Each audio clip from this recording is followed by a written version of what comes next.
Good evening to all of you and welcome back to my YouTube channel Rishikul biology. तो last video lecture में आपको बताया था कि I have recently change my YouTube channel name Rishikul biology. Okay, Rishikul biology के नाम से मेरा ऐप भी है और मेरा वेबसाइट भी है। तो आप चाहे तो ऋषिकुल बायोलॉजी .online आप इसको ऑब्जर्व कर सकते हो, आप इसे देख सकते हो। ठीक है, तो स्टार्ट करते हैं। आज के चैप्टर सेल में we will discuss size, shape and metabolic activity of a cell. Okay? तो आप यहां देखें कि जैसा मैंने आपको इस हेडिंग दिया है कि पहली बात करते हैं ओपन और क्लोज सिस्टम अबाउट सेल। अब आप ये पूछोगे सर एनसीईआरटी में सेल एंड ओपन और क्लोज सिस्टम ऐसा कुछ मेंशन नहीं है, लेकिन ये वर्ड आपके लिए जानना कंपलसरी है आपको सेल को अच्छे से समझने के लिए। तो बेटा सिस्टम की बात आपने की है, सिस्टम आपने देखा है। सिस्टम का मतलब क्या हो जाता है? जैसे फिजिक्स में आप पढ़ते हो ओपन सिस्टम क्लोज सिस्टम। अगर कोई बॉटल क्लोज्ड है, क्लोज सिस्टम का मतलब क्या होता है? क्लोज सिस्टम का मतलब होता है जहां से जिस सिस्टम में बाहर से कोई भी मैटर और एनर्जी का एक्सचेंज ना हो। राइट? एग्जाम्पल के लिए आप ऐसा समझो कि एक क्लोज्ड फ्लास्क है, वन बॉटल इज क्लोज्ड, मतलब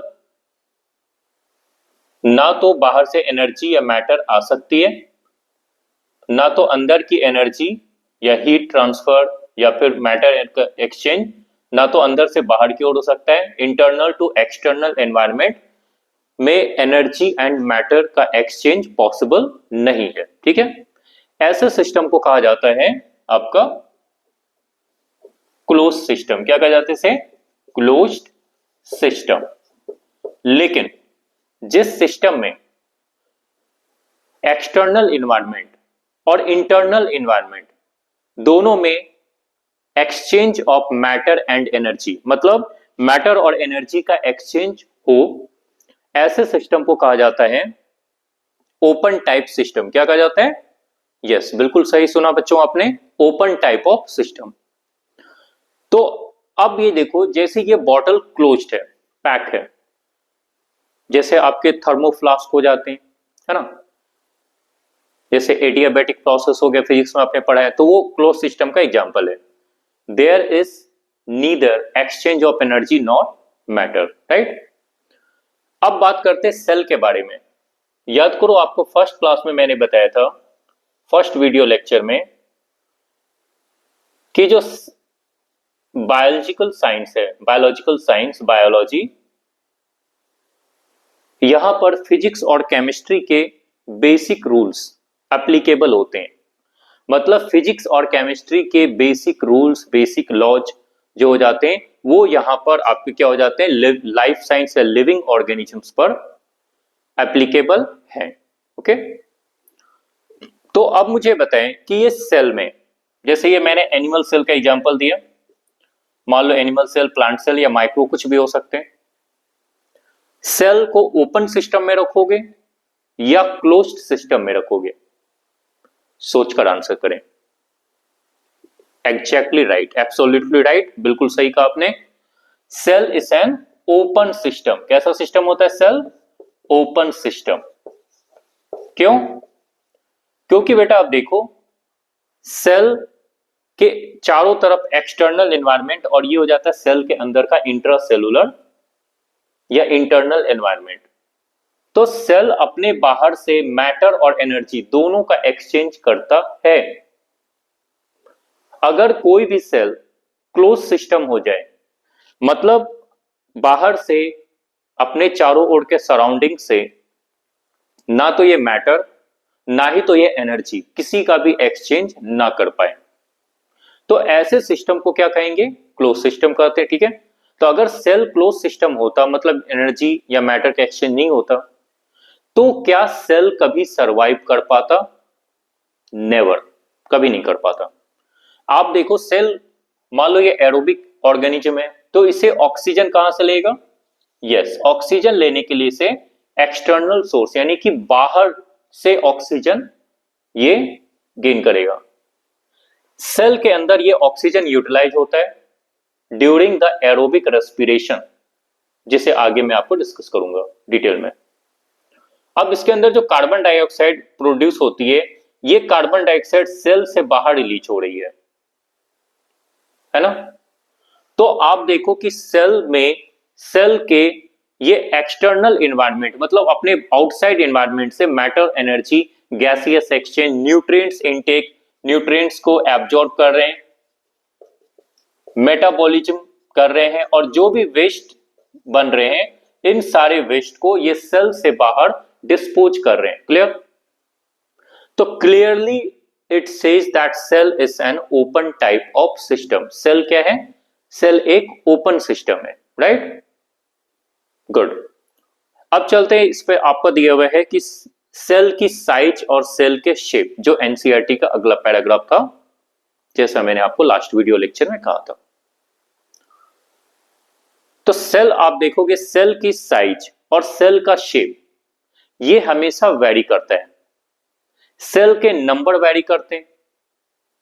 एक स्मॉल ऑर्गेनिज्म में या स्मॉल प्लांट में नंबर ऑफ सेल्स क्या हो जाते हैं? आपके नंबर ऑफ सेल्स ऑब्वियसली कम होंगे।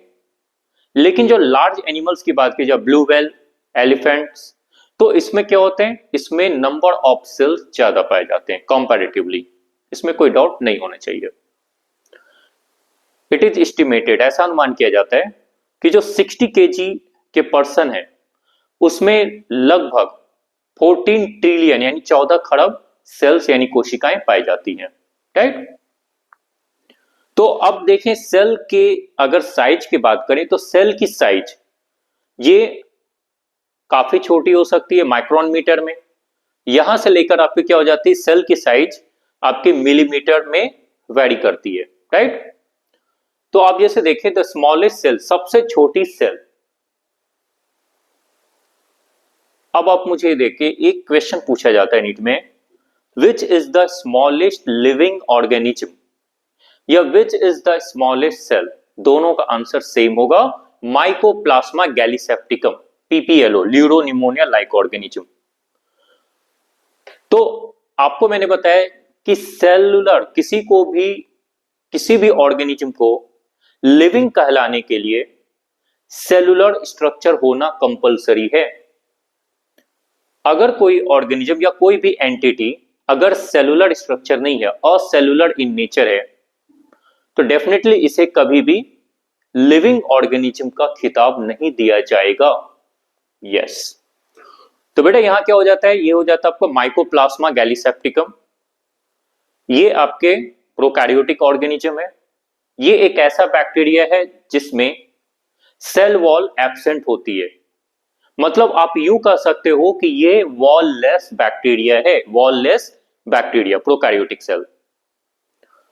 अब कुछ बच्चे कंफ्यूज होते हैं, सर जहां माइकोप्लाज्मा लिखा है इसकी साइज आप देखो कितनी है? 0.3 माइक्रोन मीटर। अगर आपने मेरा लास्ट वीडियो देखा हो तो आपको याद होगा, मैंने आपको इसकी वैल्यू बताई थी 1 माइक्रोमीटर, और micron metre equals 10 to the power -6 metre. मतलब 1 मीटर मान लो इतना होता है, 1 मीटर का 1 लाखवां भाग। सीधी सी बात है, आप इनको नेक्ड आई से, इन नेक्ड आई से कभी भी ऑब्जर्व नहीं कर सकते हो। रिमाइंडेड? ठीक है। तो इसकी साइज कितनी होती है? 0.3 micron metre. PPLO comes in the category of mycoplasma. जब मैं आपको प्रोकैरियोटिक ऑर्गेनिजम्स यानी किंगडम मोनेरा पढ़ाऊंगा, उसमें आपको बताऊंगा पीपीएलओ की डिस्कवरी कैसे हुई। इसका नाम ल्यूरो निमोनिया लाइक ऑर्गेनिज्म क्यों पड़ा? क्योंकि ये सबसे पहले ऐसे डेड कैटल्स में पाया गया। कैटल के ल्यूरल फ्लूइड, मतलब लंग्स के बीच में दो लंग्स की दो मेम्ब्रेन होती है, इसके बीच में एक फ्लूइड पाई जाती, लिक्विड पाई जाती है, जिसको कहा जाता है ल्यूरल फ्लूइड।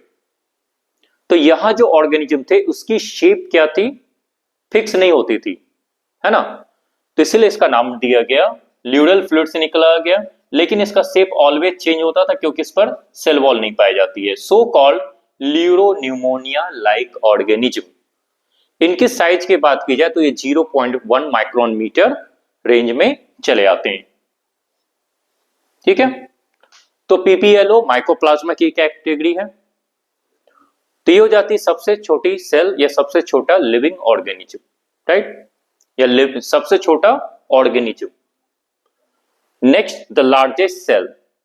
तो साइज में देखिए तो ऑस्ट्रिच के एग सेल, इसकी साइज अगर आप देखें तो क्या होता है 130 इंटू 80 मिलीमीटर ये साइज होती है। तो इसको सबसे बड़ा सेल माना जाता है, ये सब आपको याद रखना है। Longest animal cell nerve cell या न्यूरॉन्स। न्यूरॉन ऐसे सेल हो जाते हैं जिसमें आप देखोगे इसकी साइज अप टू 90 सेंटीमीटर तक जाती है। 90 सेंटीमीटर तक एक सेल की लेंथ हो सकती है, मैक्सिमम जो लेंथ इसकी ऑब्जर्व की गई है। लॉन्गेस्ट प्लांट सेल, जितने भी प्लांट फाइबर्स हैं, bast fibres, plant fibres, sclerenchymatous fibres, इनकी साइज अप टू 1 मीटर तक ये ऑब्जर्व की गई, मतलब एक सेल की साइज 1 मीटर तक हो सकती है मैक्सिमम। तो ये चार डाटा आप याद रखेंगे which is related with which is related with the size of cell. तो बेटा आप सब ने ये देखा अभी तक में कि जो सेल की साइज है, सेल की साइज ये क्या होती है, ये स्मॉलेस्ट लार्जेस्ट, मतलब ये आपकी वेरी करती है। क्या, अगर आप एक बैक्टीरिया की बात करें तो 3 to 5 micron metre, typical bacteria 1 to 2 micron metre, इस तरह से इनकी साइज है। अब बात हो जाती कि सर ये बताएं शेप ऑफ द सेल। ठीक है, मैं आपको shape of the cell discuss करूं उसके पहले थोड़ा सी ये बात की जाए। इवन जो सेल की शेप हो जाती है, cell shape varies according to its functional activities.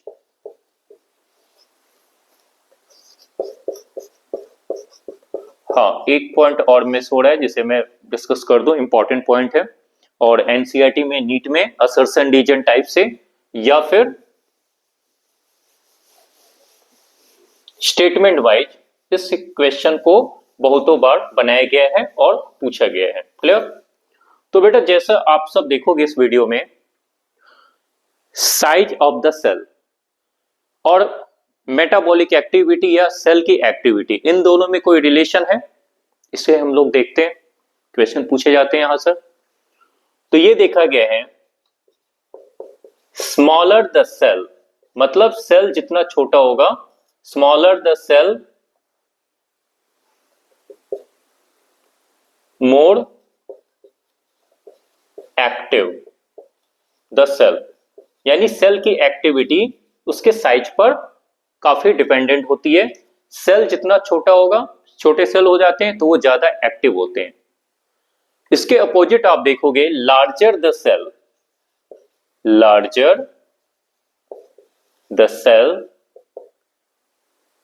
Less active the cell, मतलब यूं कहा जाए size of the cell is inverse proportional to its activity.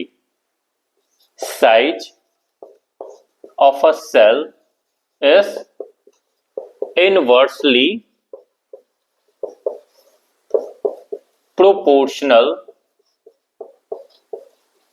to its metabolic activity या activity, right?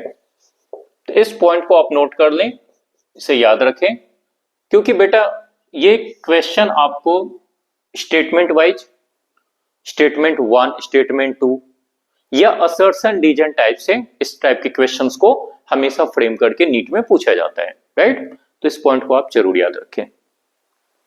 अब चलते हैं सेल के शेप। तो शेप का मतलब क्या होता है कि सेल का शेप आप देखोगे ओवल शेप हो सकता है अंडे के आकार का, स्फेरिकल हो सकता है,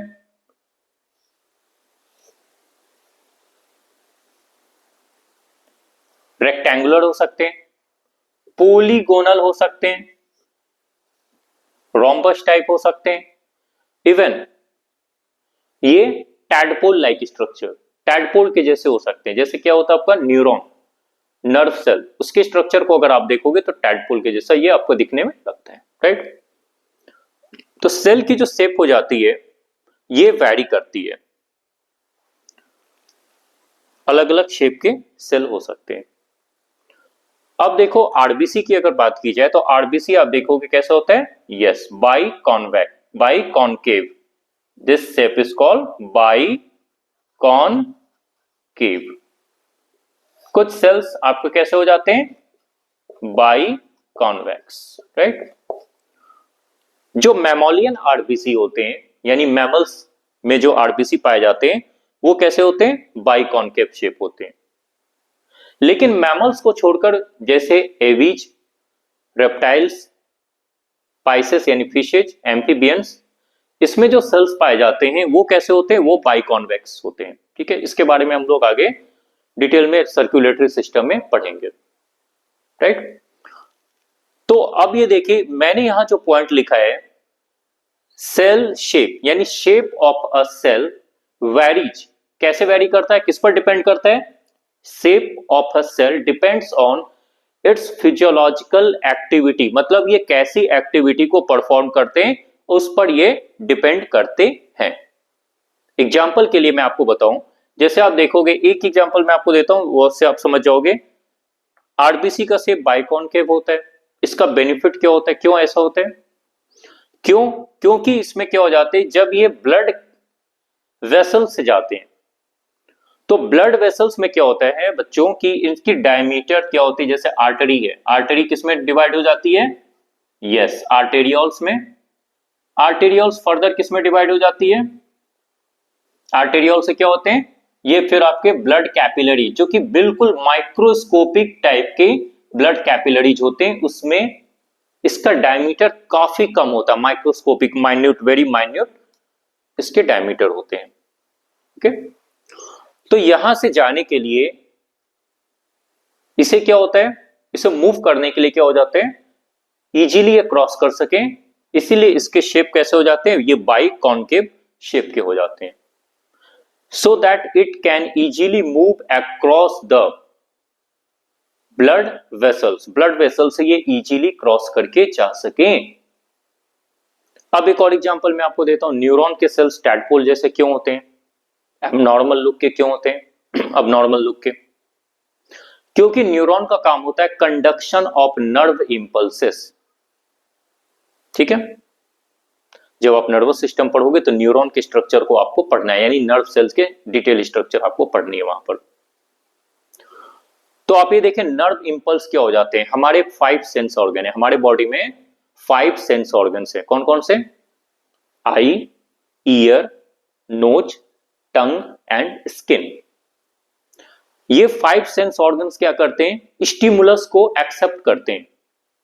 जैसे इस समय जब आप मेरा वीडियो देख रहे हो, वीडियो लेक्चर को आप देख रहे हो, तो कितने सेंस ऑर्गन काम कर रहे हैं, 2 sense organ, I and year, ठीक है। आप सुन रहे हो, आप वीडियो को देख रहे हो, ये ईयर और ये आई, ये दोनों नर्व इंपल्स को एक्सेप्ट कर न्यूरॉन्स को सिग्नल भेजते हैं, और ये सिग्नल आपके ब्रेन में जा रहा है, 4th ब्रेन पार्ट में, सेरिब्रम में, वहां जाकर आप इसको लॉजिकली सोच रहे हो, थिंकिंग कर रहे हो, और आप इसको मेमोरी में रिकॉल कर रहे हो, राइट। तो बेटा यहां पर हो जाता है, इस तरह से क्या होता है, जो ये इंपल्स कौन कंडक्ट कर रहा है ब्रेन तक को, न्यूरॉन्स या नर्व सेल्स, इसीलिए इसका शेप ऐसा होता है, क्योंकि इसको नर्व इंपल्स को कंडक्ट करना होता है। इसके अलावा हम लोग थोड़े डिटेल में इसके बारे में जानेंगे, नर्व सेल या न्यूरॉन्स के बारे में, जब मैं आपको नर्वस सिस्टम को पढ़ाऊंगा, वहां पर आपको नर्व सेल्स के बारे में डिटेल में समझना है, पढ़ना है। तो ये आपको पॉइंट समझ में आ गई कि shape of a cell depends on the physiological activity it performs, okay. इसलिए सेल के शेप क्या हो जाते हैं, ये वेरी करते हैं। इतनी बात तो हो गई। अब इसमें कुछ बातें और रहती हैं जो एनसीईआरटी में मेंशन की गई हैं। अब मैं वापस आपकी एनसीईआरटी पर आता हूं। तो आप सारे बच्चों के पास ये न्यू एनसीईआरटी आपके पास है, मैं न्यू एनसीईआरटी के अकॉर्डिंग ही डिस्कस कर देता हूं, क्योंकि this new NCERT will be asked in the questions will be asked in the NEET examination from this new NCERT, right.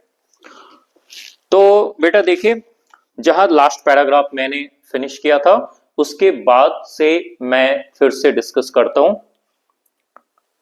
Sales differ greatly in size, yes, page number 88 पर आ जाए, last paragraph, page number 88। Cells differ greatly in size, shape and activities, figure 8.1। कुछ data आपको NCERT के जरूर याद रखने हैं, ठीक है, जो आगे मैं आपको डिस्कस करूंगा, जैसे आरबीसी का डायमीटर 7 माइक्रोन मीटर। तो आपने क्या देखा, great differ greatly in size, shape and activities. For example, mycoplasmas, the smallest cells are only 0.3 micron metre in length, जैसे मैंने आपको यहां पर लिखा है। हाँ, कुछ बच्चे ये पूछते हैं कि सर जो मेरी वीडियो लेक्चर है इसमें मैंने एनसीईआरटी को डिटेल में एक्सप्लेन किया, कंटेंट जितना दिया that is more than sufficient for NEET examination. और कंटेंट में थोड़ा स्लो में आपको समझाता हूं ताकि आपको इजीली चीजों को समझ में आ जाए।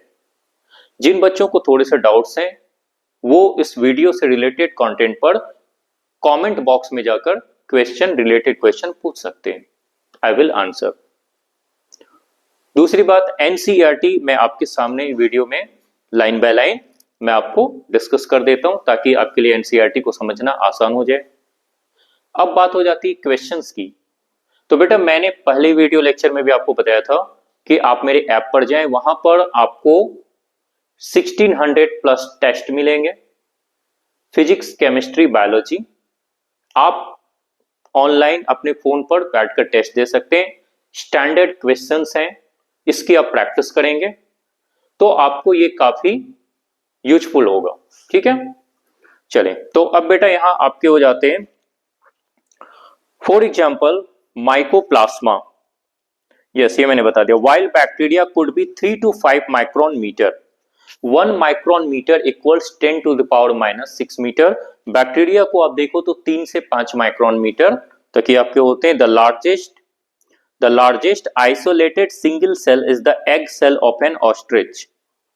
Among multicellular organisms, human red blood cells are about 7 micron metre in diameter. तो डायमीटर की अगर बात की जाए तो इसकी डायमीटर कितनी हो जाती है, 7 माइक्रोन मीटर। ये डाटा और इस पर बेस्ड क्वेश्चन एनसीईआरटी में एक क्वेश्चन पूछे जाते हैं based on this topic, shape and size and shape of the cell. Clear? Nerve cells are some of the longest cells. Cells also vary greatly in their shape. They may be disc-like. आप देखो page number 89 पर आ जाओ, आपके NCERT, new NCERT की मैं बात कर रहा हूं। पेज नंबर 89 पर आप सारे बच्चे ध्यान से देखें। इस पेज नंबर 89 पर यहां पर बहुत सारे डायग्राम्स आपको दिए गए हैं, जिसमें RBC round and biconcave, WBC amoeboid shape. हाँ, डब्ल्यूबीसी अमीबॉइड शेप क्यों होते हैं ये मैं आपको बताता हूं। क्योंकि डब्ल्यूबीसी हमारे ब्लड सेल्स में मूव करते रहते हैं। अब ब्लड सेल में जो भी इसको पैथोजेंस यानी हार्मफुल माइक्रो ऑर्गेनिज्म जो बाहर से हमारे बॉडी ब्लड में एंट्री करते हैं, चाहे डाइजेस्टिव सिस्टम के थ्रू जाए या डायरेक्ट ब्लड में आए, तो ये क्या करते हैं, इनको फैगोसाइटोस करते हैं, मतलब फैगोसाइटोसिस प्रोसेस से इसको एब्जॉर्ब कर लेते हैं और इसको मारने का काम करते हैं। तो इसलिए क्या होता है कि इसका शेप कैसा होता है आपका, अमीबा लाइक, अमीबॉइड शेप के होते हैं, so that it can absorb. ये देखो, ये आपका अमीबा शेप का है, तो ये आपको कोई पैथोजन मिल गया, ये क्या करता है, इसको एनगल्फ कर लिया, और इस डब्ल्यूबीसी के अंदर जो लाइसोसोम होते हैं, वो लाइसोसोम क्या करते हैं, इन सारे पैथोजेंस को डाइजेस्ट कर देते हैं, इंट्रासेलुलर डाइजेशन, और इसको मारने का काम करते हैं। ठीक है, so due to the function of phagocytosis these cells are amoeboid in nature. अब आपको समझ में आ गया ये अमीबॉइड नेचर के क्यों होते हैं।